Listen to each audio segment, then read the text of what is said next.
Hey, what's going on tonight, everybody? We're live outdoors. Thought we'd bring the show outside tonight. Hopefully you can hear us. If anybody out there is on right away, please let us know if audio is good. A little bit dark here. That's what I see. That's the one thing. Here, let me see if I can kill my audio. If audio is good. Yeah, we can hear the audio, that's for sure. Let me see if I can Light it up. Yeah, let me see if I can. Might be a little hard. Audio is fine by Billy Hoffman. Good deal. Jason Radecki, we're back. Yep, we're back. Nice having breakfast with you. Oh, whoa, we lightened up a little bit. How'd you do that? Huh? We lightened up. I got my tricks. Yeah, I'm afraid.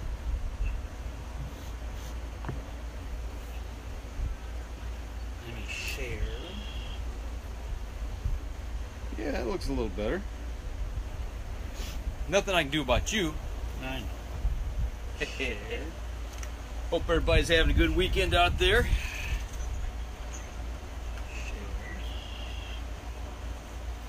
Good deal. Thought we'd, since it's nice out, we'd get outside and Yep, leave it to the TV guy. You're right, Billy. share the outdoors with everybody. Let's do some sharing here on Facebook real quick, and we'll go on with tonight's show. All right, I shared it. Now you shared it. Doing it on this thing's a little different. I know. That's what I'm trying to figure out. Share. Yeah, I shared it. You're sharing it over on your page. Yep. Copy link. Jason had a fish fry. He caught a bunch of panfish. Right on. Did you get invited? No, I did not. I didn't get invited. What's up with that? I don't know. Do that now.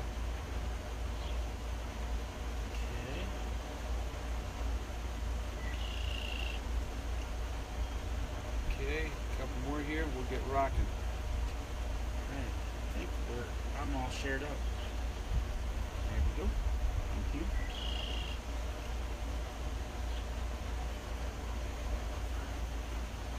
Alright. Oh man. You know what? You guys do the show tonight. I'm relaxed. Well, you slept like 12 hours. I did not. That was my son. That was not me. Alright.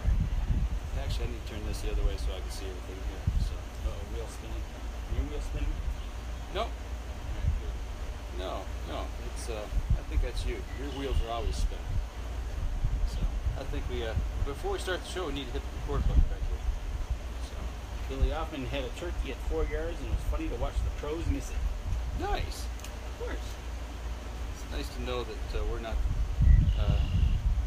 the one people who miss. True. Right? Right. All right. So let's get cracking here tonight. You ready, Dan? Almost. Well, you let me know when you're ready. Hey, Deb, what's up? I see Deb's joined us too. You know, Deb, we need to plan that Don't play feetsies. that shore lunch. Yeah. He's over here touching my feet, man. There's a story behind that too. Yeah. I don't have white socks on. Hey, Charles, what's going on? That's a whole nother. Here, how about if I do it this way? That way I ain't got to worry about it. But yeah, no, we got to plan that shore lunch and that drift trip that we talked about since last year. So I tried talking about that this weekend, but she'd have none of it. So I don't know what's up with that. I think you must have done something bad on that trip. I didn't do anything. I just went down the river. Okay, all right. All right. You ready? Yeah, I'm ready. We are rolling. Ready to hit it? Let's do it. All right, 3, 2, and 1, and hey, we're back for another episode of the Up North Journal, and we are sitting outside. For those on the live stream, checking us out, sitting here poolside. Got the field behind us here. The sun's starting to wane a little bit. Nice little breeze. Oh, we've had a breeze for the last few days. It was windy all weekend, man. A little windy yesterday. Yesterday stuff was flying. So, but Oh, Deb says bring the lunch. bring the lunch? No. The guide is supposed to. No, I think that's supply. your pay for the guide. Is bring the lunch. No. She'll guide. The guy that's supposed to supply the shore lunch. Oh, is that it? Okay. Alrighty then. I'll bring lunch. I'll pack some peanut butter and jelly sandwiches. Those are always good. And I'll have a cooler in tow. How about that? There you go. You're not gonna have this cooler in tow. No. You guys can see here behind us our little bag shop tonight. Cabela's Alaskan Guide Series cooler. I love this thing, man. As we said yesterday, this thing will hold a whole deer, head, legs, and all. You take the entrails out, fold that sucker up, and you can pack it right in there. And that's brought a few deer home, I will say. You can certify that. Yes, sir. And I imagine if you wanted to throw somebody in it, you might even be able to do that. I don't know. We tried that with one brand of cooler before with you, but not this one. Yeah. We can do the ice bucket challenge right now. Billy Hoffman says, just like a goose guys bring donuts, right? Yeah, right. Yeah, absolutely. So there you go. All right. You know, no coffee at night. You brought me a nice little sugary drink here. Actually, it's ice drink. I think it's supposed to be more healthy. I think. I don't know. It's not a Slurpee, though. Yeah. Okay. Well, I don't know. I already feel healthier. But Jason Radecki wants us first off and foremost to remind everybody that Wednesday is Flag Day. Wednesday is Flag Day. That's right. So get your flag. Get a new flag if you have to. Change your flag if it's old. Fly it proud and fly it right. That's right. So, and if I remember right, he served in the Marine Corps. I think the Marine Corps is correct. At least that's what his hat said. That's right. So I was assuming he was a Marine Corps man. So I know a guy I work with who is, we call him the flag police. And whatever it has to do with flags and flying them properly, day, night, whatever time of the year, whatever the holiday or special occasion, he is the man I go to get my flag information. There you go. So, but yeah, we got that going on this week. This weekend, we had our open house here for my son. You did. Yeah. Last weekend he graduated, and this weekend was the party. It was a party, and sitting right here on the deck, everybody gathered around, and what did we wind up talking about? Well, we sure didn't talk about cars. We didn't talk about the. Well, you have to understand who showed up, though. That's right, all the outdoorsmen. All the outdoorsmen, and then when John showed up, that's right. You knew that conversation was where that was. Yeah, my good buddy John, that's camp manager up at our camp. He stopped by, and yeah, we talked a little bit of land management. We talked a little deer management. We talked a little hunting. We talked a little fishing. Yeah, talked about a lot of stuff in the outdoors. So it was pretty cool. Yeah, it was nice. And you know what? It was hot, but there was a breeze back here, Mm-hmm. and that ended up being nice. Because if there was no breeze, we'd have been in trouble. It was a windstorm. What are you talking about? Stuff was flying all over the place. That's true. We had a couple tables out here, and everything was flying away on us. All the inflatable stuff in the pool took off flying into the neighbor's yard. Yeah. So That's pretty fun. But congratulations to Jake. Hey, Dave Hamity. See you joined as well. Good to hear from you. Speaking of John took off from our place and went down and hung out with Dave and his family last night as well. So he had a busy day. Yes, he did. Now he's probably back home and up at deer camp, enjoying himself the way he does, strolling the woods.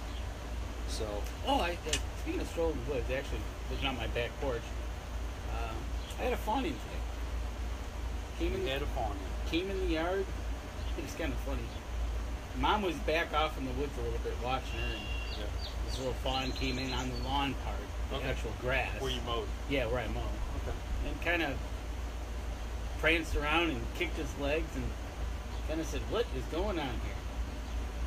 Was it stable on its legs? Oh yeah. Okay, yeah, so it was probably first drop fawn. Then I mean, I don't think we're probably into second drop fawn. No, I don't think so yet. No. Another week I've or two? seen. No, this one was.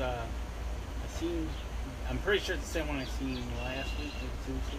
Okay, right on. But it was, stretching its legs and running around, and then it ran off towards the pond, and Mom eventually had to go find it, I think, because it went running in after it.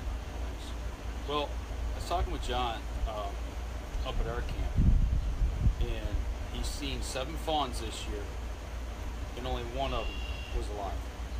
The other 6 were predator. He assumes predator kills.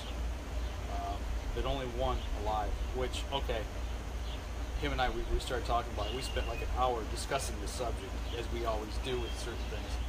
And it come down to, is do we have that big of a predator problem?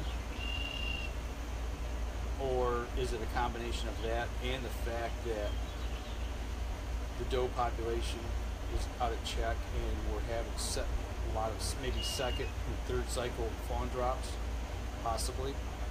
Or is the fact that just we didn't have enough bucks in the area to service all the does? And like I said, we're going to be late or not service at all. Here's an interesting thing.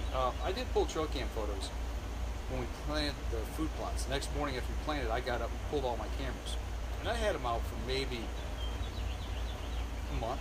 Maybe, right. I'm guessing 3 weeks. I can't remember exactly, but I had a lot of pictures to pull.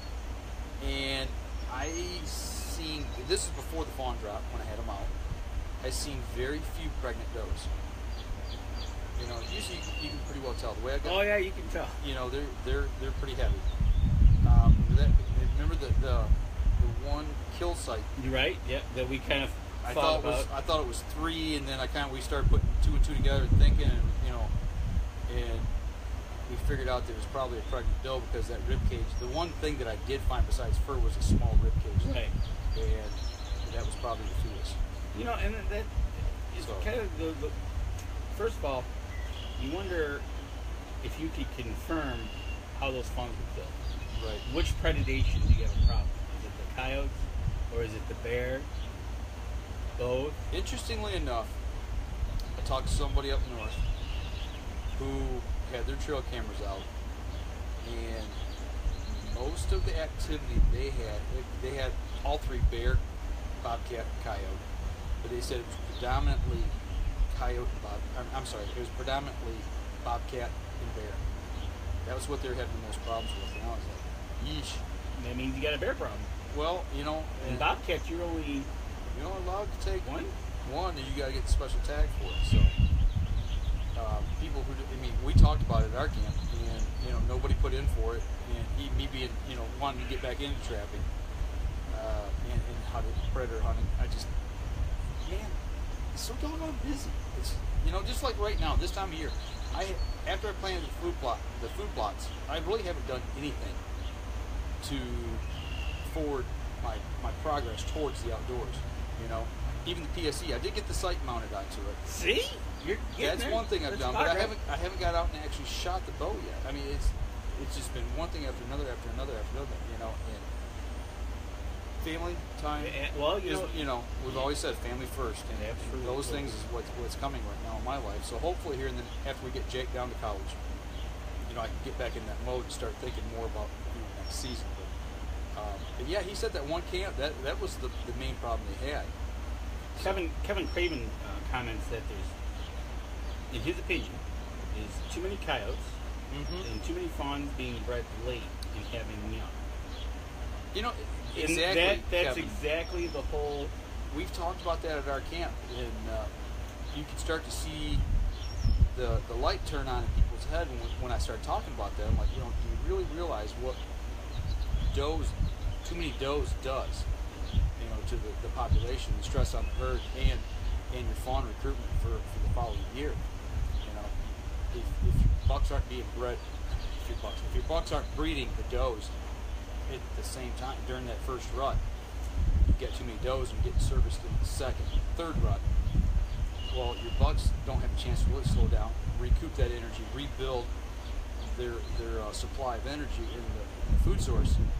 They're running for 3 months straight, and by the time where we're at, that they're done in that third cycle, everything's froze up, and they don't. Either it's froze up, or if you get an early snowfall, it stresses.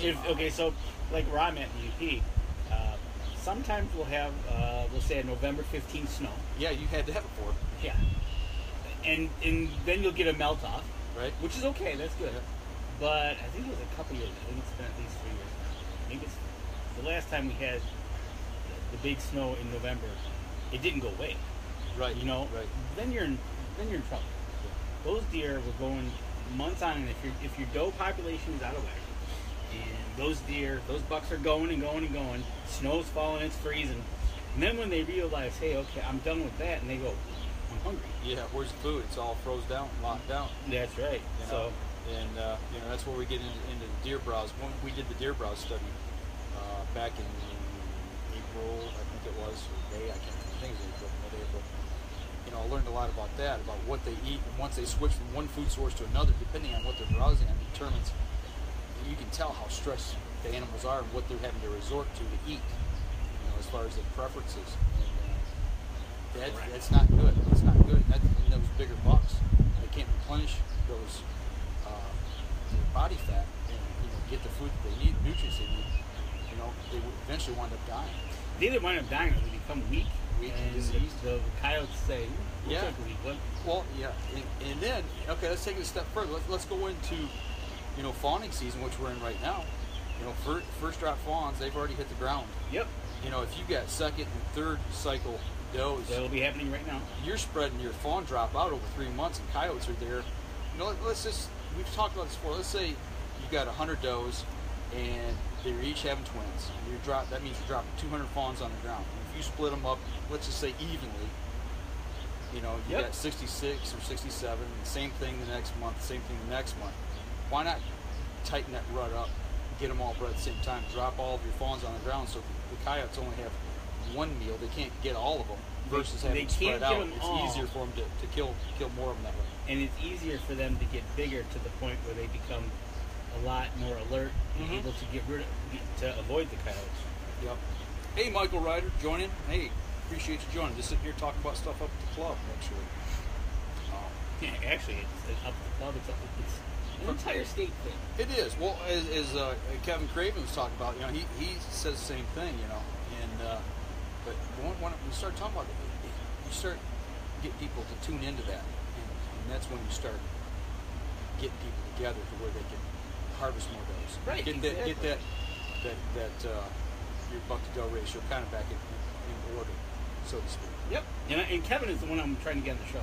Okay. All right. He's a friend from a long time ago. Long time, and avid deer hunter. And he's kind of he belongs with the Lincoln group. You know, okay. His opinions and stuff, but he's not even part of it. He's just Joe Hunter. Right. From Michigan. Right. And so I wanted to get him. I'm trying to get him on the show to get his opinion, and you know. And well, you know, that's the thing. Every hunter's got an opinion. Absolutely, and you know what? It's okay to have an opinion. It is okay to have an opinion. The one thing that I do suggest, no matter who you are, is start listening. Don't listen to maybe so many opinions. Start listening to more research, more education, and listen to different groups. You know, whether you're on, let's say, a APR side or a QDMA side or a one bucks only side, you know, or you know, doe harvest side. You know, start looking at different studies. You know, stuff by Dr. Grant Woods. Look at stuff by Dr. James Kroll. There's other people out there. Kip Adams from QDMA. You know, he's a wildlife biologist. Talk to your state biologist. Get a lot of different sets of ideas. And even Kip Adams even said there is a bunch of places doing studies, and it doesn't have to be the QDMA, the whitetails, and it doesn't have to be that group. No. Go to somebody that's off the beaten path. Mississippi State University, right, doing the predator study. Go check out their website. Michigan State's done a lot of those. Michigan's done a lot of and studies. Go check their website and read what they're saying. And you know, unfortunately, the way it goes here in Michigan, the way it's being done, I don't know if it's definitely not the right way. Yeah, you know, we had a meeting this last week. I don't want to call anybody his name out, but they talked over here on the left, and then they talked over here on the right. And I'm not saying politically, I'm just saying in directions. And went from one said one thing one week and another thing the next week, and the things aren't jiving. And it's like, what are we doing? Right. You know, didn't we vote back years ago to use sound science? A couple years back, we took a vote and we said, you know what, we're going to use sound science for all our decisions. Yeah, that was the second time that we actually did that earlier. It got taken away from us, and then we got it back. And that's what we're supposed to be sticking with. And it's like, doggone it, come on, man. This renewable resource we got, these deer, wildlife. I mean, it's not just deer, it's turkeys and bear, the whole 9 yards. It's a great resource to have. And why not manage it properly? You know, and I guess if it boils down to that they're not going to do it, they don't want to do it. Maybe there's too much political pressure. Maybe it's too much pressure from maybe the insurance industry. I don't know what it is, where it's coming from, but you know what? Us as hunters, let's start banding together. Talk to your landowners next to your neighbors, and let's start managing this ourselves. Because you know what? That's something we can do. The number one thing that would hurt the state of Michigan and kind of make them listen is their pocketbook. I've heard a little rumbling of that lately. People are going to quit buying combo tags. Right. You know, they're going to buy one tag. Yep. And that's it. Yep.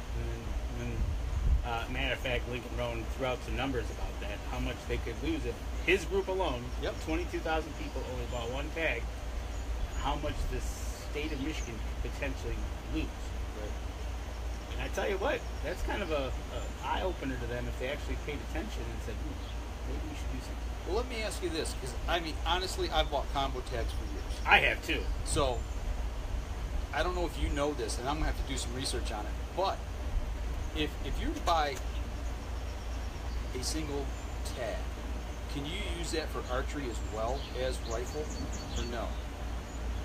Or do you have to buy an archery tag? If you buy a single buck deer hunting tag, you have to buy it for the specific season. Okay. So instead of buying a combo tag, are they buying archery, or are they buying?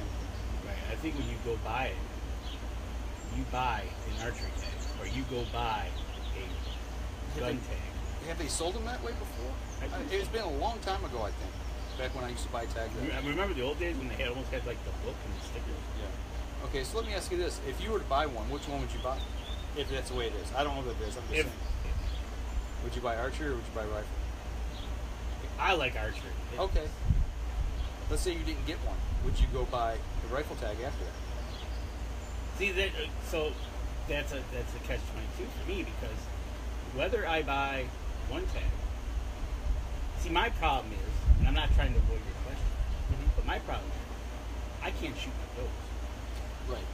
I don't have an option B. My option one is, okay, if I get one tag, let's say an archery tag, it's going to be for a buck. And I'm already in a APR, so to speak, up in the UP. Right. But not, so that's another little quirk of the point system up in the UP.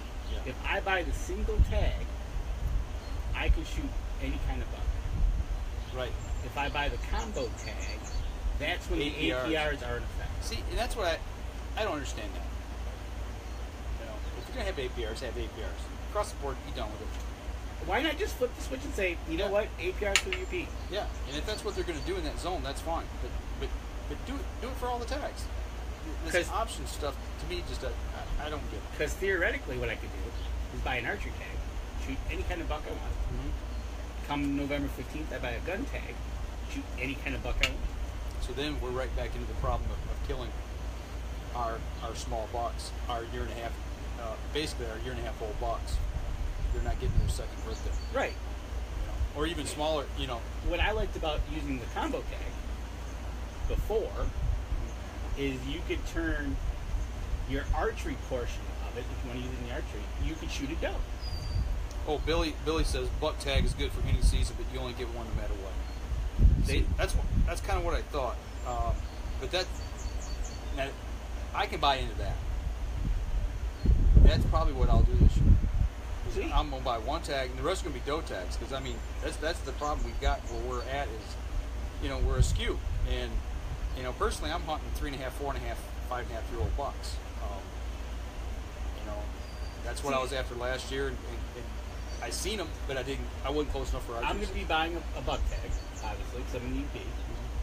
And if I get a combo tag, I can use those for does in your area. You could, or you could just buy over-the-counter doe tags. You know, that's my point. Is like it's so messed up.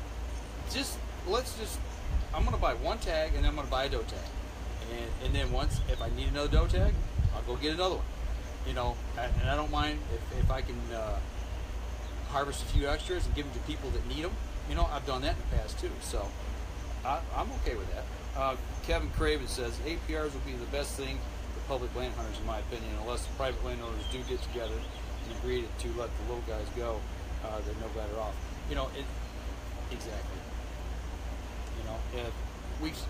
Lincoln talked about that Yes. up in the AP or the Northwest 12. Yep.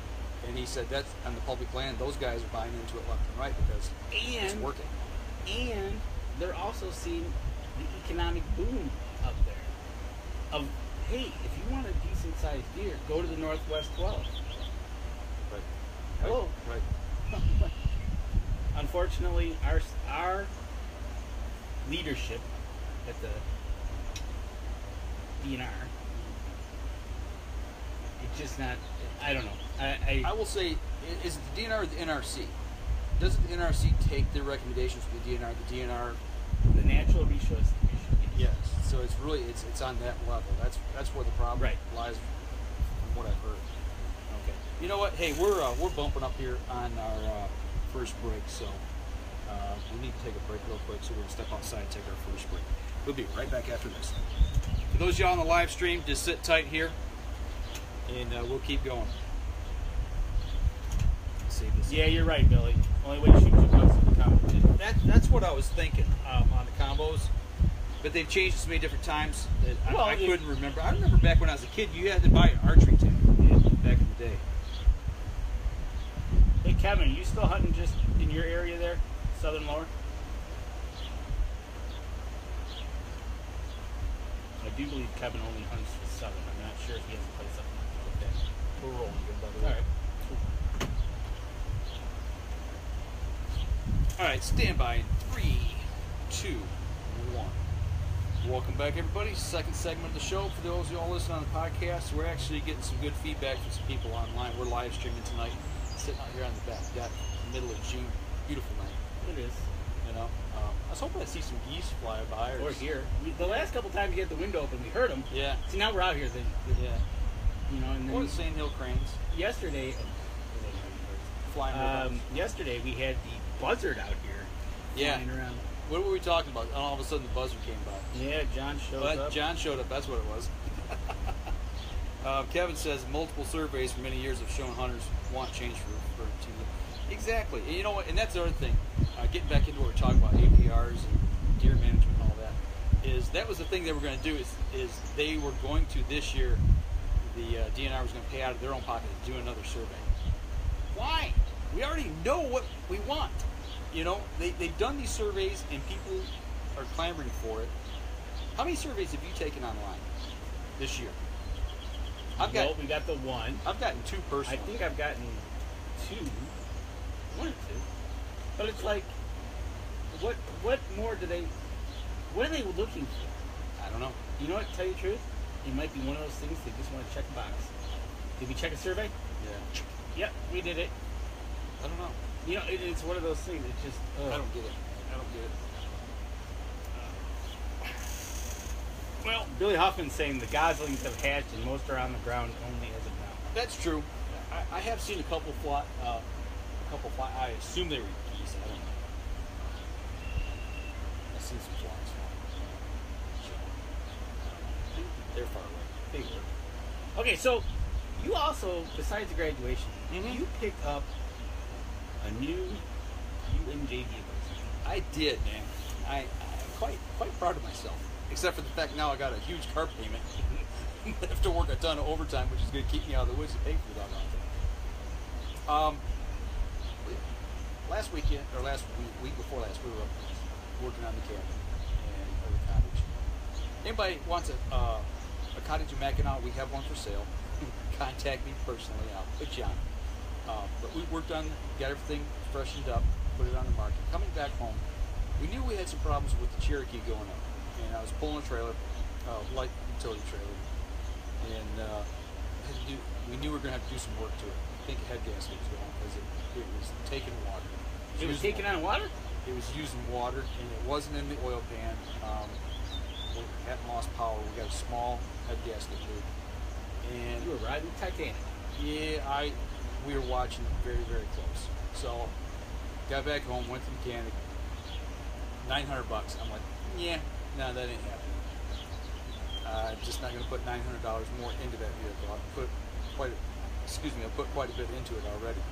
And I was like, ever since back in 2012, gas prices were through the roof. 2010, 2012. They were at $4,500 a gallon. Yep. And I traded my truck in for a Cruise, Chevy Cruise, for gas mileage, and I regretted it ever since I did it. So that's when I started buying these Cherokees. And I fell in love with the Jeep style vehicles. And long story short, Jake's going to college. I told him, we'll send the head out and get it machined. I'll buy the gasket, and you do the work. And you can have the vehicle. There you go. So he's going to give him a winter vehicle. We'll get him back and forth when he needs to come home. And in the meantime, I'm like, well, I can't go. Well, I could, but I'm not going to go deer hunting and fishing in a Chevy Cruise. It's just not feasible for me. Not practical. I'm not putting a tow bar on it so I can pull my boat or my trailer. That's just not happening. So I traded in on a 2017 Jeep Wrangler Unlimited 4-door. There you go. With a hard top. 4-wheel drive. It doesn't have a lot of fancy bells and whistles, but it's what I could afford, and I like it. And I looked at the Chevy trucks again, and for what I needed, what I wanted, I simply couldn't afford it. So it was between those two vehicles. So. See, and now you've got the 4-wheel drive vehicle. Yep. All good. It is all good. Got a towing package? Yes, it does. There you go. Well, it doesn't have the big heavy-duty towing package. It actually didn't even come with a tow hitch on it. I had to put one on. Oh, it left the dealership. You can tow 2,500 pounds maximum capacity with that vehicle. Okay. And I said, yeah, I'm pulling a 6 by 8 foot utility truck. And when I put on that, maybe a lawnmower, the heaviest thing. Or your 4-wheeler. Or my 4-wheeler, yeah. So, ultra light. And then my boat, I've got my 14-foot aluminum boat, which is ultra light. The heaviest thing on that's the motor. Right. It's just a 15-horse Merc, so, I can pull anything with it that I need to. They said anything bigger than you start pulling camper or something like that, or a big heavy boat, you need to. I should have opted to upgrade to a towing package, which has transmission cooler on it. Which has a trans cooler on it. Yeah. So. Yep. And I don't have anything like that, and I'm not worried about that. So that's why I went with that package. I went with a 4-door versus the 2-door simply because I wanted the extra wheelbase. And and you get it's hard to cross at our age crawling over the back seat. Yeah, and you got your hunting gear, maybe a bow case, a couple bow cases, or rifle cases, your clothes, your garment bag, your boots, everything else that goes along. You know how it is. Exactly. Oh yeah. So, yeah, I went with a 4-door and the wheelbase because I just don't like trailer with on a short wheelbase. It's so fun. Yeah. So. Well, these are short enough, and you go down to a 2-door. Yeah, I can just imagine flipping something like that. We've seen it. We've seen accidents on the freeway. Yeah. We see them here all the time, going north on the weekends. You also seen some kayaks. Yeah, we had a. Speaking of things going down the highway. Yeah. You were out driving the vehicle today. Hey, Jeremy Lambert, Ian Kelly. Hey guys, thanks for joining, man. See you here, just chiming in. Yeah, today I had to head down to the local big box lumber yard. You can pick one or the other. It's the one that's here in Fenton, and get in the freeway. And as I'm getting on, right next to me is an SUV. I think it's a Tahoe. It had 2 kayaks strapped on top. That guy's either going for a late evening kayak run or he's heading home. Right. Sunday, he's probably heading home. And we get on down the highway about 2 miles. And as I'm driving, I look ahead of me and I see 2 kayaks standing on their tails straight up in the air. And my daughter's man, I'm like, hey, Maddie. I said, look, I think that guy's losing these kayaks because they're standing straight up, And, oh my gosh, and I wonder. Traffic was going every which direction at that point. I wonder at what point he realized that. If he had this, the way he had it strapped, if I remember right, when he passed me, probably as soon as the strap came loose. Oh, okay. So he had him out down the front. I think so. Okay. But maybe not. I don't remember. That or he saw me in his rear view, one or the other. But anyway, I mean, he was carrying the mail. I mean, I was running, so he was probably doing every bit of 80, maybe 85. And yeah, they're on their end, and they stayed like that. And as he slowed down, they didn't lay down. They went sideways, like a big Y. Man. One fell off over in the ditch. The other one hit and landed in the fast lane. And when we all got stopped in the freeway, I was actually the first car in the right lane that stopped, and everybody else was dodging around in towards the median to get around this kayak lane sideways. So we all got stopped. He kind of looked, you know, like, okay, this guy stopped. He walked up, looked around me. Nobody else is coming. He walked out and grabbed the kayak. His poor wife was walking down the shoulder on the right side to go get the other one. Yeah, I mean, something like that, that's scary, because if you Yeah. wouldn't realize it, those become projectiles. Right, yeah. Well, you know what? Nobody hit them. Right. It looked like pinball machine action going down the highway, but luckily there was no accident. Nobody got hurt. No car got hit. Nobody hit the kayaks. Kayaks actually looked like they were okay. Probably just a little skin mark. Yeah. You know, Yeah, they're pretty from tough. hitting the cement. They're pretty tough on the bottom. They're Right. pretty thick. And you know what? Just the thought of that coming off, or maybe going into the oncoming traffic. Yeah. Oh yeah. Like a couple years back, they had up towards, I think it was other side of Flint there, that when the tire came off. I was coming home that night. If you remember, we were doing Yes. the podcast. You were actually talking to me on the phone. Yes, You were here at the cabin, Yep. and I was on the cell phone coming home, and when that accident happened. Right, and we didn't know what happened until Yeah. after, but that's when the wheel went into oncoming traffic and Yep, came off the trailer and hopped the median and went through a windshield. right, and you know, and something like that, a big kayak like that. Oh, I'm Lord. assuming 8 to 10 feet. Yeah. You know, Yeah. that could be dangerous. Well, you know, it kind of goes back. You and I talked about this earlier today. When I was coming back from up north a couple weeks ago, you had that little utility trailer, had all my tools and stuff strapped on, my bigger equipment anyway, and you know, I had 4 big ratchet straps across. Well, not big. I had the ones you buy in the hardware store. Yep. You know, the 1.5 inch wide ones, and I used to get the nice heavy duty ones. But I had everything strapped down, and the problems we were having with the head gas, we were stopping at every other rest area. Okay. Checking fluid just to make sure topping it off and everything too. We got about halfway back, stopped in West Branch to get something to eat that evening. It was 9:30, but the way I tie my trailer down, I always tie it, and I have my ratchets always on the driver's side so I can see and make sure there's tension on it Right. in my driver's side outside mirror. And well, it was dark at that time when we stopped, and I go around to check it from the last stop, and one of my straps is like, it's hanging, it broke. And I look at it and it got cut. It was actually, I had it too tight. I had it wrapped around something on a sharp edge and it cut more through. And luckily I found the other half on the other side. You know, and same thing with me. When we go up and we're traveling, we're usually got to stop for gas. So at that point, while it's gassing up, we walk around and I make sure those straps are. I don't feel like losing anything. No, or having something fly off and hit anybody. Hey, Andy Everhart just joined in. Hey, give you a quick shout out here, man. Thanks for joining tonight.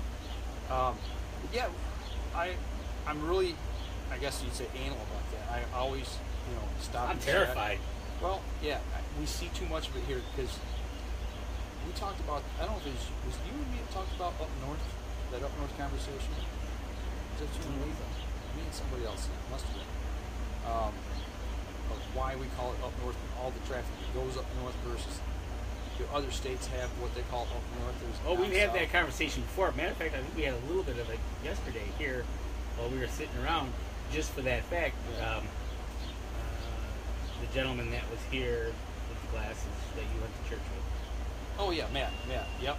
He was saying, you know, when he hits West Branch, that's the beginning of up north. For him, yeah. Right. Yep. You know, I've come to know exit 190. When the woods start, then we're up north. Yep, that's up You know, north. but you're right. Like in Ohio, do they go up north? We go out east, out west. Right, south, exactly. You know. They say it's unique to this area. I know who I was talking to. It's when I was coming back. I had to work up in Clare Friday, and we took the satellite truck up there, training me on that. But as we were coming back, the guy I was working with, we talked about that, how up north is very unique to this area. But the traffic, and that's how we got on that subject, with everybody driving, quote unquote, up north or coming back home from up north. Snowmobiles in the winter, you know, we see. Well, right now it's Sunday evening, and I can imagine up at Bay City. Four-wheelers, motorcycles, boats, kayaks, canoes, campers, and everything that goes along with them, and things that are strapped down, and all the tools and lumber and equipment you see going up and coming back after they. Lawnmowers, tractors. You Yeah, know, and it's this crazy. is the final weeks. We've got graduations going on. We're getting kids out of school, so there's even going to be more traffic heading up north. Right, right. So with that being said, I think actually Friday afternoon there was a bad accident on 75 going north, and all that traffic, and somebody got killed in that accident. We've got 3 semi accidents this week alone, hitting cars and hitting things. So You're usually on the wrong side when you hit a semi. yeah. Well, I ran up on one. One happened just right in front of me. A jackknife semi in a vehicle. I was coming home from work early in the day, Monday or Tuesday night. But I guess what we're getting at is the fact just slow down a little bit, take time, make sure everything's strapped, put your safety chains on, make sure your lights are working, strap everything down, and just take your time. Right, and Billy Hoffman even says that once he hits the Zilwaukee Bridge, that's up north. Right. Yep. You know, and Andy Eberhard says the people from Ohio come to Michigan because there's nothing to do in Ohio except Lake Erie. Right on. Hey, that's what we said. Was that last week we were talking about Mar and Cody fishing Fishing Lake St. Clair. St. Clair. I said because they came up from Ohio, they quit fishing in that gar hole down there. Right, they quit fishing the gar hole and came up to Lake St. Clair, and she ended up getting her biggest smallie ever. Where? In Michigan. Exactly. That's right. So no, it's a true statement. I don't know how many Ohio plates I see going down 23 here. Yeah. Well, you see it up in the UP, Wisconsin. Oh, where I'm at in Wisconsin, or in western Michigan, Wisconsiners treat that area like we treat Houghton Lake. You know, it's a 2-hour drive. It's an hour drive. I think it's only 5 hours from Chicago. So, you know. Yeah, Jason says they all come up here and just go like hell. Yeah, they do. Right. Yep. So, you know, it's unique and it's just important to be cognizant of when you're driving and you're carrying a trailer. And I took the Ranger up, and every stop I checked and made sure because I don't need to lose a 1,500-pound bullet off the back end of my trailer. Okay, so when you load that, I've seen you got a small utility trailer. When you load that on there, how do you chain it or strap it down? Okay. What's your process? Let's go through a couple of things. So it's new, so I've done it twice. So the first thing I noticed was I have a winch on the front that's got the feeder bar on it. Right? Okay. So that sticks out, and that hits my front of my trailer. Okay. So you drive all the way up until it stops, until it touches that front. So what I did, and that bugs me to have metal rubbing. Right. So I have an old tire I now put there, and I drive till I pin that tire to the front. Okay, so that's your cushion. That's my cushion. So I get, it's in the middle of the trailer. I got a 7x12 trailer. I put it in park. And then I used 3 straps. Okay. I fed the first one from this trailer's got rings in the corners. Okay. Nice. Big heavy D rings? Yes. Okay, gotcha. And I hooked it, went through the front bar to the other ring. Like you said, I had the winch part on my side, and I just tightened that up. Pulled it tight to the front of the trailer. Gotcha. Go to the back. Then I took off the corner, a strap from each corner to there's a 2-inch hitch Okay. on there. And it's got the holes to loop the rings in. Okay. So I attached to there and there, and I just tightened it down and kind of Squatted it? Squatted the machine down. Okay. That was going to be my question. How far do you ratchet it down and Till I apply see- pressure on them shocks? Till I see tension starting to set it down. Okay. Now, I'm sure there was a little bit more play after it kind of, Rides a little bit, loosens up a Yeah. little. because those were brand new straps, Okay. so they'll stretch a little bit. And then that's how I tied it down, and it did all right going on and up. Okay. I learned a little lesson on dismount yet. Ah, do tell. I Eh, haven't heard this story yet. no. Did you go over backwards? No. Okay. There's a gate on the back of the trailer that you drive it up. Yeah. You forget to put the gate down. No. I had it in neutral.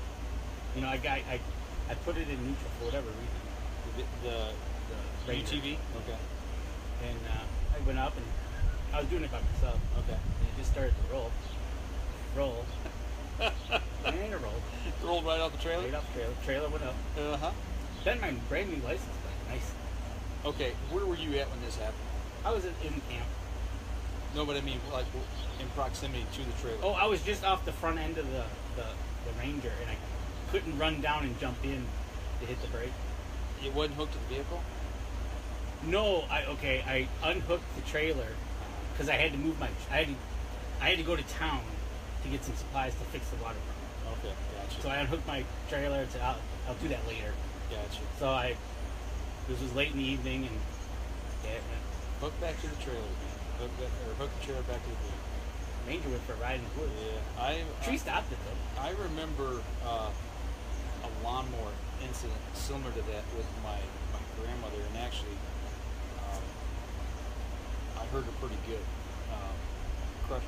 Didn't crush her hand, but I mean, it smacked her hand pretty good with the tongue of the trailer. I forget what it was. We unhooked it, and it was behind the vehicle, but not hooked to the vehicle. Yeah, and she got between it and the vehicle. Yeah, that'll do it. Didn't break her hand, but it could have done some serious damage. I did learn a little lesson there.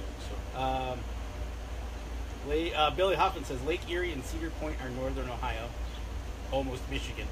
And you're right. And no damage. No damage. It's the pine tree kind of stopped it nicely. Yeah, there you go. And I just jumped in it, started up, and drove it away. I wish I'd been sitting there with a camera. That'd been good. It would have been comical. Yeah. Put a little Benny Hill music to it. What I'm finding out about this Ranger is, because this has happened at my driveway, it started to roll out. Mm-hmm. I put it in neutral. And the slant of my driveway is just like... Mm-hmm. You got to get away from that neutral stuff, man. You got to park it. Right. That's what I do now. So, all right. You learn. I'm learning here, things about rolling away. Well, we need to roll right into our next break here because we're rolling along on this show pretty good here. We're 3/4 of the way through. We've only done one break, so we're going to step outside. Well, we are outside. We are outside. We're going to stop here for a second and take a break, and we'll be right back after this. Everybody on the live stream, hang on here. Shane Fry. Hey. Catfish. Uncle Catfish, man. We got to get you on the show, brother. Got to get him on.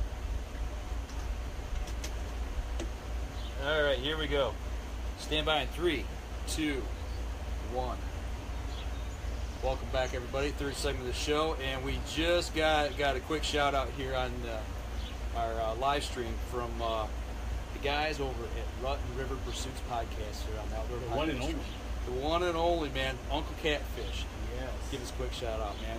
And Jason Radecki, did you open a cold beverage and stand there and scratch your head?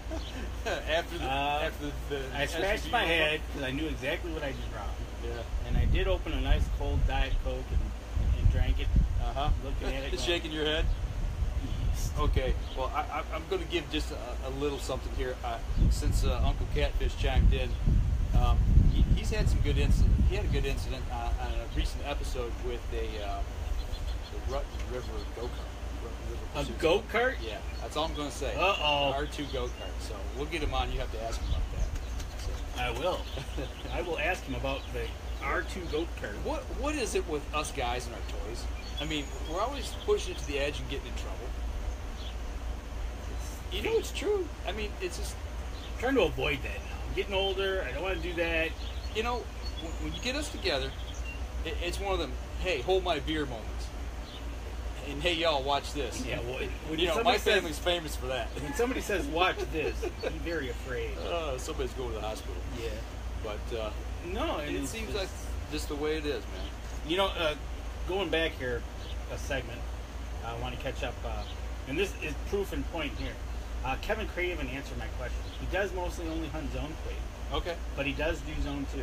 And he's planning on heading to the Northwest 12 this year. Ah, good.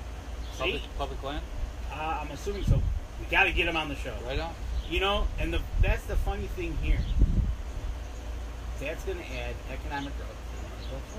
Bingo. You got people going up there because there's better deer, or there's bigger deer. They're enforcing those APRs up there. People are happier.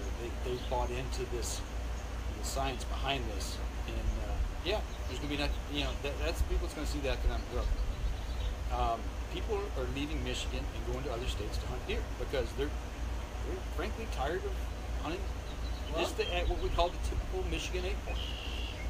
They want something more of a challenge or something bigger. Or if they're going to spend the money, they want to have the opportunity. Yeah, they want to have an opportunity to get something what they consider a trophy. Sure. Because everybody that's different. Those guys from Rutten River, they're from Pennsylvania, right? Why do people in Pennsylvania like to race their go-karts right into a dryer? He did, man. He'll have to tell you. Something about no brakes, man. He bounced off it. Oh, no brakes. Yeah, true. Okay. But anyways, you're right. That was a great discussion. And I forget who had it, but they were talking about, buying a place up north, spending all the money to maintain it, go visit it, take care of it, create food plots.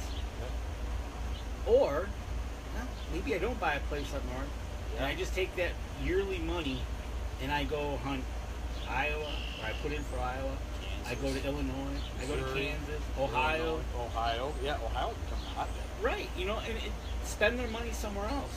Right, and that's a shame because Michigan's trying their hardest with Pure Michigan campaign to get people to come here. But yet, on the outdoor hunting side, we could be probably one of the best states with them all. Right. But we refuse to. Absolutely. Like Kevin said, the economic impact of APRs is not being discussed enough. Absolutely. It's what I've been saying about this. What happens when we have better hunting? We see people putting money back into the economy. We see people buying hunting land. The value of our hunting property goes up. What happens when that when the value of our property goes up and people are selling it, buying it? That brings the tax base up, which also infuses money back into the local communities. Right. It's a win. Those little mom and pop shops that are up there that rely on the 2 weeks, maybe month and a half of archery and into hunting season. If you got people coming up there from out of state to hunt there, that's just more to it than the locals. Plus the summertime group or wintertime group that comes up. It creates more jobs in the area as well. You affect the economy that way. Right, exactly. In our area up there in the northeastern Michigan, it's hurt. I mean, you go up there, you see places closed down that used to thrive. A little local restaurant just opened at the corner of 65 and 72, 6 miles from camp. First restaurant that's been there in years. There's one down the road. There's a bar/restaurant. Yep. It closed down years ago. There's another small, little, tiny diner that closed down. But this place, they built it brand new, from the ground up. And the Lunchbox, give a quick shout out. If you're up that way, stop in and tell them we sent you over there. But I asked them, I said, are you guys going to be open 365 days a year? And they go, well, we hope to. And man, they built a brand new facility, beautiful facility. Oh, that's a brand new building? Brand new building, yeah. And, they put their hopes and dreams and future into that, just hoping that something would come back in that area. Do you know, in that area, do they get a lot of snowmobilers coming through there? Not up where we're at. See, where we're at, it's a lot of club land. It's a lot of private land. They don't get no traveling through? Nah, maybe, but not as much as like down around the Mayo area. Or over in Gladwin, Gaylord? Yeah, see, we're just north of the National Forest. Okay, so I was wondering, you were thinking about that. I was saying, okay, maybe the summertime crew could get them through hunting season, but that dead zone of January, February, March, Yep. It's kind of a risky business, and hopes. Right. I hope they make it. There's places along US 2 when I go along the UP.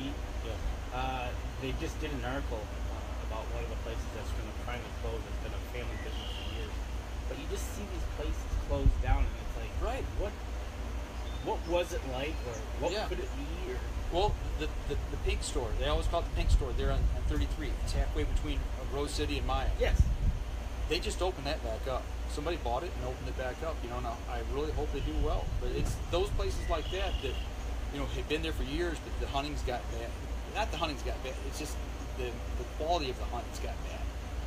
And people are going to different states. They want a different experience.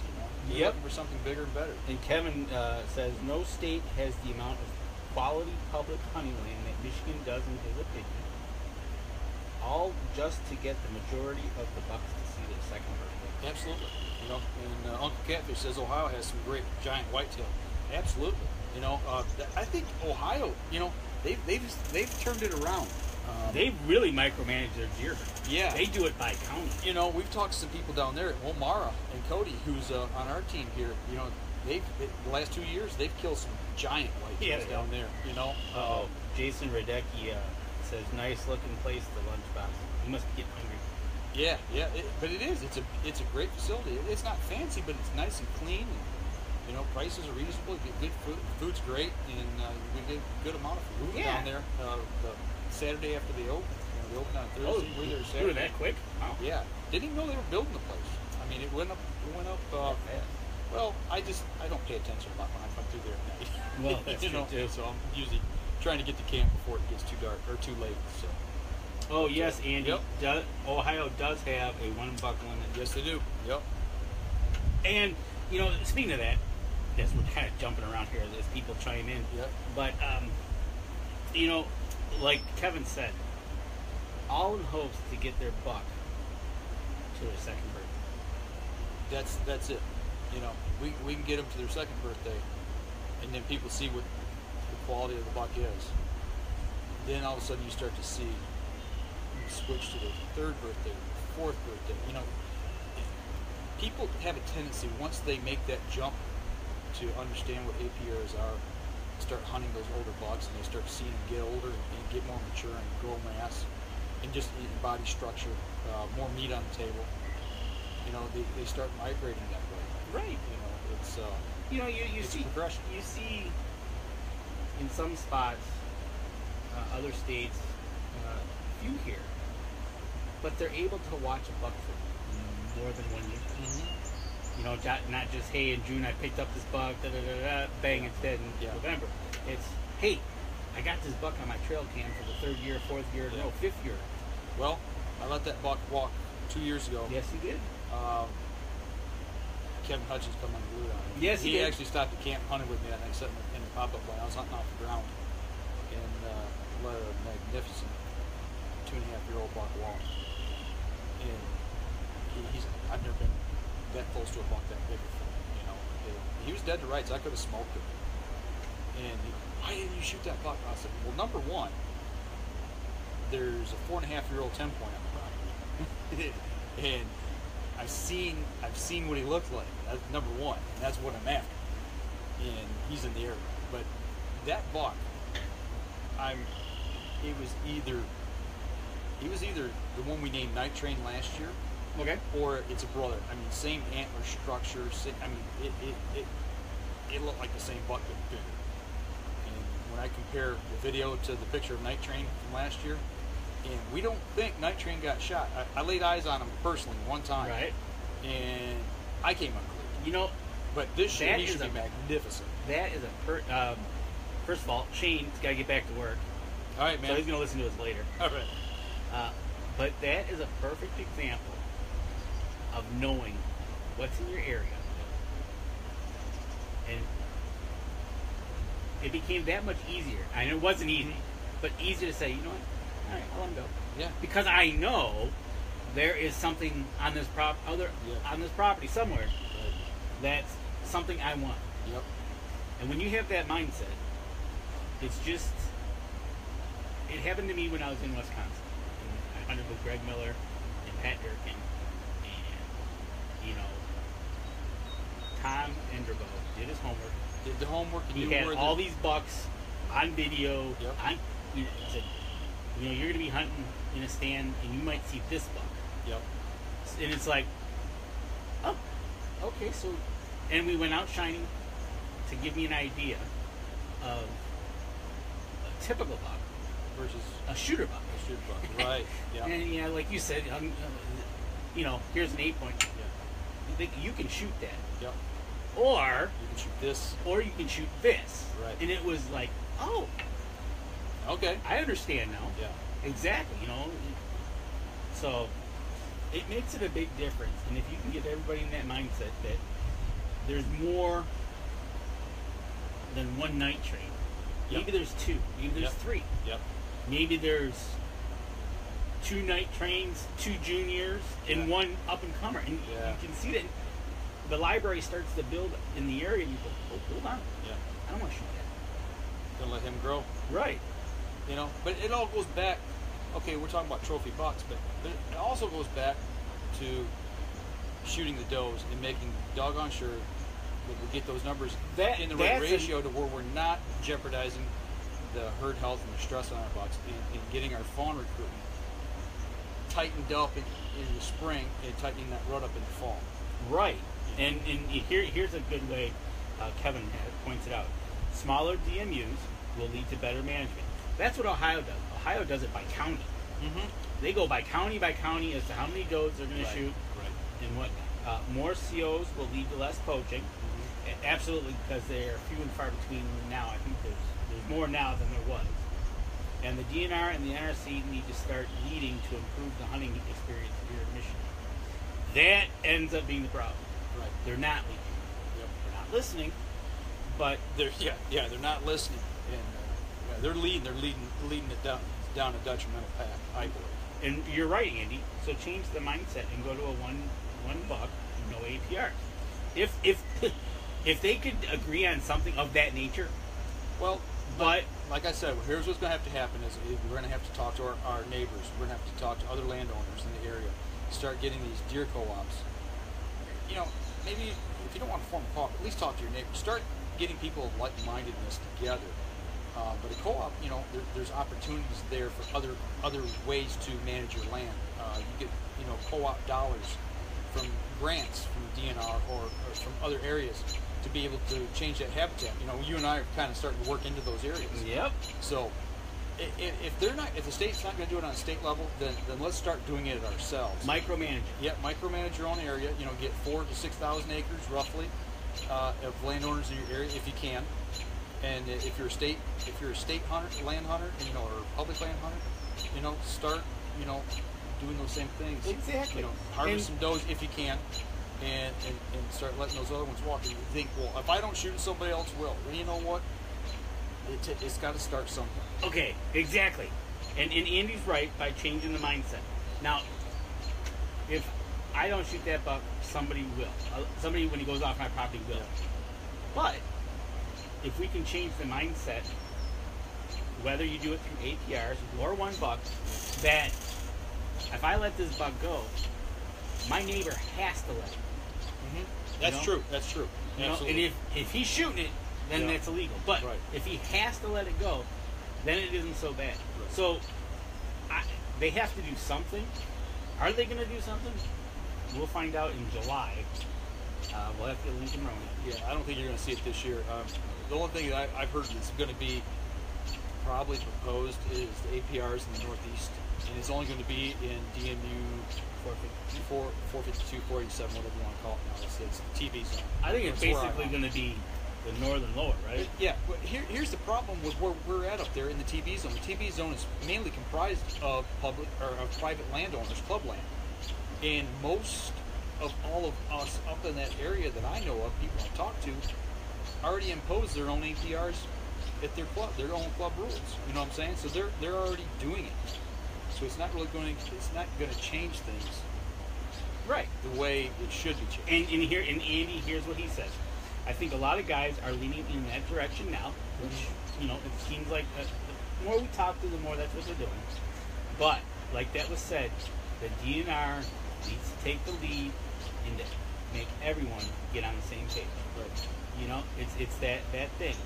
What do we got here, Shane? Antler restrictions here in PA, 3 points to one side, have led to me seeing some real nice bucks way more often in the past 3 years. Gets better every year. Gets better every year. Right on. Okay, Jason, have a good Father's Day. Yes. That's right, Father's Day's coming. Yes, that's right.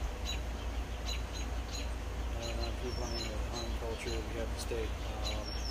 One buck rule will have a big effect on economic impact. Shoot a buck in October, typical hunter will be done hunting. Which, says Seymour. I know. Which means done spending dollars. That's true too. Unless you get them to start shooting does. Okay, so You know, they go. I think that's the thing is they need to go hand in hand. You know, in Wisconsin tried to do this with the Earn a Buck program. I don't know that that's the answer, but it's changing the mindsets of shooting does. We still got a huge problem up at our place. You know, of shooting does. Certain people don't like to shoot, and that's okay. I understand it, but we need to let somebody shoot. You know, we've got landowners next to us that are the same way. He doesn't like to shoot them, so he brings somebody else in to let him shoot a few. But you know, somebody's got to do the job. And whether it's you, the hunter, or you bring somebody else in, if you're not comfortable with it, it needs to be done. And you know, talking about, I read something this weekend talking about even with the elk herds out west, that it's even more detrimental to the elk herds when you don't shoot the cows to keep those numbers in check. There was a big thing about that, and that's the way they manage. exactly, it's you know, and Andy here doesn't agree with that, and he says keep the combo tag, 1 buck, 1 doe, good for anywhere in the state. But that's just another form of it. If you did that, I would see the 1 buck, 1 doe, good for anywhere in the state. I'd almost, why not put the APRs onto that? 1 buck and 1 doe. It's like I said back in the beginning, everybody has got their own ideas and opinions about it. But the thing is, we're all talking about it, and that's the good thing. Everybody's talking about it, and everybody's trying to do. Not everybody, but I think most hunters out there that are talking about are trying to do something good to make an impact in a positive direction. All right, Kevin, he's got to go. He's got to go put some water on the food plot. That's a good job to have. There you go. All right, take it easy, Kevin. I'll be in touch about getting you on the show. But yeah, you know, but do something. Yeah. What this, you know, us talking is speaking the flag. True. You know, you've talked about it with your club about getting everybody on the bus. In the state of Michigan, we need a driver. We do. I kind of think that's the APR. Lincoln's he's kind of. I think he started that bus rolling. Right. So to speak. But yeah, you know, and it's just one of those things. Andy's got to go. He's got to deliver to another McDonald's. All right. All right. Right on. You guys have a good one. You guys have a good one. I'll tell you what. Let's step outside. Let's take our last break. We'll come back. We'll kind of wrap up the show and you know, kind of wrap up the subject here. And we'll step up. Once again, we're already outside. We're already outside. We'll be right back after this. All right. Stand by in 3, 2, 1. Welcome back, everybody. Last segment of the show. If you're listening to the podcast, make sure. Danny, what are you doing? Oh, he's all discombobulated. I am discombobulated. Danny did, there you go. Danny did something this week. I think that might help you guys out there who don't have an opportunity to listen or watch the live stream live. Chime in. You've listened to the shows the last 2 months or so. We've been live streaming, and you know we're interacting with people out there, throwing questions at us, and you know kind of carries the subject. If you'd like to see and listen to that, because we do talk a little bit during the breaks, but if you'd like to see kind of what's going on, you posted our shows over on YouTube, right? Right. Okay. So what we're going to be doing now, I did a trial this week to make sure it all works, right? Because I want to do something right, which I did the first time. Okay. Another oopsie, but yeah, what I've done is, you know, we do our Facebook Live on Sunday. Some people like to see the video. Right. What we're going to be doing is I'm going to be starting to post them later in the week, maybe Wednesday, Thursday. I'll put a link on our Facebook page back to the YouTube. That way, if you missed the Facebook Live episode and you want to watch it and see, in case you hear something on the podcast that we say you can't see this, right, and you want to see it, right, you can go over there and I'm going to post the episodes over there. That way, there's a video side of Facebook Live on YouTube, so it's out there. And the fact that we continually broadcast and stream right through the commercial breaks. Right, exactly. There's been plenty of times where on the podcast, you'll hear us go to break. And Danny will sing to us. And something will happen in the break, and when we come back into the podcast, Mike usually says, you know, if we only taped during the break. You only heard what we said during the break. Right. Yeah. Well, guess what, folks? This is your time To be able to that. see the whole entire, however long we're on for, an hour, hour and 20, whatever it is. It's A to Z, the whole entire Facebook Live. I'm going to put it on YouTube. That way you guys can see the video portion. If you feel like sitting back and having a good laugh. Yeah. Well, and a lot of times, too, we'll continue the conversation even after we stop the actual podcast portion of the show. You know, the live stream will continue for another 10 or 15 minutes, and we'll talk, continue the conversation or talk about something else. After. Right, and depending on who our guest is, we've had that happen. We've gone off the show. Yeah. Questions kind of rolled in, and so we're going to check it out. Yeah, so it'll start popping up here probably this week. I beta tested it this week, but next week it'll start happening. Probably Wednesday or Thursday. And well, it's also, if you scroll back through, you can actually play this back on Facebook as well. Right, exactly. If you go into the video side of Facebook, it's just another way to get Up North Journal out to people, Right. whether on video or you can put us in the corner of your computer at work, play the video, and listen to us. Right on. But yeah, that's kind of cool. And it's just another, and I think we're going to try to put that on video too. Yeah, possibly on Vimeo. We have a couple different outlets. So if you're like a Twitter type person that's listening to the show, Vimeo plays well over on Twitter. Right. It plays well on Facebook as well. But we've got a couple different ways that we could try to get this out to you guys. More ways than one to see us live. So that's an option for you. There was something I was going to say, and it just completely slipped my mind. Completely slipped your mind. Nice, way to go. Yeah. It must way be to go. Nice weather we got out here. Right on. So next week's Father's Day. Next week is Father's Day, and you know what? I don't know. I'm going to try to get Lincoln Roan on the show. Okay. He's in Iowa this weekend, and didn't want to run into any problems with that. So maybe we can get him on.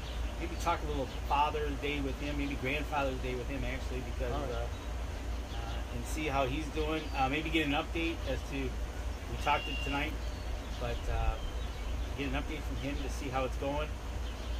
I think it's going to be the second week of July is when they make their recommendation. The final deal. Okay. Final deal. So we know what we're dealing with. I think there's one more meeting left. I got to go back and look. I'll get a hold of Lincoln. Okay. But yeah, it's Father's Day. No plans. If anybody's looking for some good Father's Day gifts, I know Cabela's has got a full list of stuff going on. They got I think there's like a Father's Day wish list that you can actually, if you're a dad and there's something you want your wife or kids to get you, you can go on there and build a wish list to give to them. And they're running a bunch of great sales too. So don't forget Cabela's. They support us, and we want to support them as well. So. And Billy Hoffman reminds me, at Land O'Lakes Bowman, they're having a swap meet next Saturday. You can go to landolakes.com to get the hours and location of the club. All right. And that's going to happen next Saturday. So Thanks for reminding me, Billy. Get in some archery gear. Yep, get in some archery gear and archery, recurve, stick and string. You got targets there you can shoot. Okay. Practice, test them out, everything. Right So on. that's next Saturday, the 17th, I think. And August is Bowfest coming up. Bowfest. I talked to Jim this past week. I stopped in there. I had to ask him a couple questions about Bowfest. Stay tuned. I'll talk to you after we stop recording. Okay. Something might happen. Okay. We also got something coming up. Let's just say we got something coming up with Cabela's. We can't say it yet. Yep. We're Something not coming allowed up to say with yet. Cabela's. No, we're not. We're not allowed to. So just stay tuned for that. Got some good news coming that way. Right. And going back really quick to Spot Shooters, August 26th, Bowfest. We're going to have the tent, UNJ tent. And we'll have some people underneath the tent. I'm not sure of all who's going to be yet. I'm just trying to get the tables set up, how many we can have. We do have the archery game from Cabela's secured. Yes. Okay. Matter of fact, I got the email this week Okay. that says it'll be on the calendar, so we'll have the archery game from Cabela's there Good deal. for everybody to shoot. And then, like you said, something coming up. We can't announce it yet, but when we can, we'll announce it with Cabela's. But yeah, it's man. Gonna get out and shoot the bow this week. You're gonna get out and shoot the bow. Oh, I'm asking you. Me this week, I got to be to work early Monday and Tuesday. Wednesday, I think I might be able to shoot. And then I'm taking Thursday, Friday, Saturday, Sunday. I'll be returning Sunday, but Thursday, Friday, Saturday. Jake and I are taking off for father-son. Oh, okay. Excursion. We don't know where or what yet. We're thinking about throwing the waders and fishing rods. There you go. And going His to wade last a couple. hurrah before he goes to school. Yeah. So that's a positive. We'll have something to talk about that. But got that going. But that's kind of, I guess, my Father's Day weekend with him. Billy Hoffman, landolakesbowman.com. Thank you. That's where you can go to learn more about the swap meet. And Kevin Craven's asking about us coming down to the new Cabela's when it opens. I'm assuming we will be there, and when it opens, as soon as we find out when it opens, we'll let you know. That's right. So, but Because I'm swatting bugs now. Bugs I know are coming out. the bugs are coming out. It's kind of funny. But okay, cool. No, I will definitely be shooting the bow. Oh, I know what I was going to say. There is a shoot coming up in Toledo we've been asked to shoot at. When is that? July 15th. Okay. All right. Down in Toledo. Right We'll on. have to check out. I think that's the date. Okay. But you got to shoot your bow. I do. I'll get it ready. Okay. I'll be ready. I did do a DIY project this week. Actually did it Friday. I built my own. You didn't bring it. No, I did not. I built my own archery stand to hold your bow and arrows, like when you're practicing in the backyard. Okay. I mean, it took me less than an hour. Bring it over next week. We'll try it out. I will do that. I don't know what time I'm going to be back in town, but I'll be back for the show. Right. Good Lord, no, creeks don't rise. Depends on where we're at, how Trust me, the traffic is getting back. This week, I don't think the creeks are going to rise because it's going to be pretty hot and dry. 90s, got a heat wave coming through here. 90 today, 90 tomorrow, 90 Tuesday. So beautiful time though, man. It's a great time to be out in the outdoors. You know, if you guys sitting on the couch, get off your butt, get outside. Absolutely, get out there. It's a great time. Beautiful. Get the family out there. Get your kayak out, get your boat out. Whatever, get outside. It's boating week here in Michigan. Yeah, it is boating week here in Michigan. We're just coming off of free fishing weekend. Over 11,000 lakes in Michigan. That's right. So get out there. And I forget how many coastline miles we have on the Great Lakes. It's just incredible. There was like 4 different stats I was going to read. I can't remember. Forgot. Yeah, but it's boating weekend here in Michigan. So you know what? You got a boat and you're not in Michigan. Come up Father's Day weekend. We got a lot of places to play on the water. There you go. A lot of places to fish. So That'll do it. anything else? No, let's. I'm good. I'm enjoying the backyard here. Nice cool breeze. But I think I've got it all wrapped up. All right. Well, I got a couple cold bottles of water here in the Cabela's cooler. Let's break them out here, and that'll do it for the podcast. And if you missed the live stream, you know where to find us now. So get over and check it out. Check out all the shows over on the Outdoor Podcast channel. We talked about Uncle Catfish here during the show, Rutten River Pursuits. So we're gonna have to figure out this go-karts and dryers. Oh, we're gonna get them on. We got to talk about that. I tell you what, when I heard that, I'm glad I wasn't drinking anything because I was driving down the road. I'd have spit fluids all over the windshield when I heard what happened. That's all I'm gonna say. But yeah, they're over there. A lot of great shows. Billy Hoffman. Billy Hoffman's over there. Yeah, Hoffman's Hunting Heritage. He's got a show over there. We've got turkey hunting shows. We've got fishing shows. We've talked about this many times. You guys go over and check it out. We've got a lot. We of got really good anything from fishing, hunting, to farming in the farm or city girl. That's right. So that'll do it for us this week, folks. Y'all take care. Have a great Father's Day. For those of y'all on the live stream, we appreciate everybody chiming in. I'm going to take one last quick little look here to see if anybody's. Since we're all set, just Kevin was the last question. I got Kevin as the last question. You guys coming down for the Cabela's? Okay. All right, guys, gals. Thanks. Another great week. If you got anything you want to throw our way, make sure you hit us up. You know, we've got our links all over Facebook, Twitter, our webpage, upnorthjournal.com. And, like I said, go over and check out those shows over there on the Outdoor Podcast channel. Give them some love back and check them out, download them, and all that good stuff. So, all right, have a good one, everybody. Take care.